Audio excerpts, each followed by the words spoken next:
ప్రపంచ యోగా దినోత్సవం పండుగ పెద్ద ఎత్తున అయ్యింది. దేశంలోనే మొట్టమొదటిసారిగా చాలా పెద్దగా చేసి గిన్నిస్ రికార్డు కూడా కొట్టిర్రు. అటు ఏపీలో ప్రధాని మోడీ సార్ యోగా దినోత్సవం కార్యంగా అదిరిపడ్డాడు. మరి యోగా దినోత్సవం పండుగను పబ్లిక్ ఎట్టెట్లా చేసుకున్నారు, ఏం కథ అంటే అన్ని ముచ్చట్లు అరుచుకుందాం పాండ్రి. ఏపీలో సీఎం చంద్రాల సార్ పెట్టిన యోగా దినోత్సవం పేరంటానికి పెద్ద ముత్తైదువు లెక్క ప్రధాని మోడీ సార్ అదిరిపడ్డాడు. अच्छा काम करके दिखाया है। एम्स की रिसर्च में చాలా దినాల సందే యోగాంధ్ర పేరుతోని యోగా దినోత్సవం వేడుకలు చేస్తూనే ఉన్నారు. ఏపీలో సీఎం చంద్రాల సార్ పెట్టిన యోగాంధ్రకు గిన్నిస్ రికార్డు కూడా వచ్చింది. ఇట్లా ప్రధాని మోడీ సార్తోని కలిసి విశాఖపట్నంలో 3 లక్షల మంది కంటే ఎక్కువ మందే యోగా చేసిరట.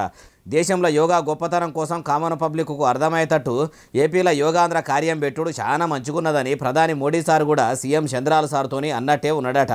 ఇట్లా యోగా దినోత్సవం పండుగ ఒక ఏపీలోనే కాదు, తెలంగాణలో అట్లనే దేశం మొత్తం మీద పెద్ద ఎత్తున జరుపుకున్నారు. అయ్యా, ఒక యోగా దినోత్సవం నాడు జరుపుకొని ఊకునుడు కాదు, దినం బువ్వ తిన్నట్టే దీన్ని కూడా దినచర్యల భాగంగా చేయమన్నారట. ప్రతి ఒక్కరు యోగా చేస్తే పానాలకు ముప్పు ఉండదు, పెయ్యి అలకగా ఉంటుంది, రోగాలు రావు అంటుంటే పెయ్యొంచ శాతగానులు అట్లా పోయి ఆసనాలు చేస్తారు. కానీ కాయకష్టం చేసేటోళ్లకు వాళ్ళ పనే ఒక యోగా కదా. ఆసనాలకు మించి కష్టం ఉంటుంది, చెమట దారబోస్తారు. యోగా చేసుడు కంటే కొందరు అలకటి పనులు చేసే మనుషులు బురదల పొలంలో దిగి నాట్లేసుడో, నడుమొంచి పొలం కలుసుడో, ఒడ్లు బొరాలు చెక్కుడో చేస్తే కూడా వ్యవసాయం గురించి తెలిసినట్టుంటుంది, ఎక్సర్సైజ్ చేసినట్టు కూడా ఉంటుంది. ప్రభుత్వం అట్లా కూడా ఎందుకు ఆలోచన చేయలేదో, చంద్రాల సార్కి ఐడియా ఎందుకు రాలేదో అంటుర్రు ఈ ముచ్చటిన్నోళ్ళు.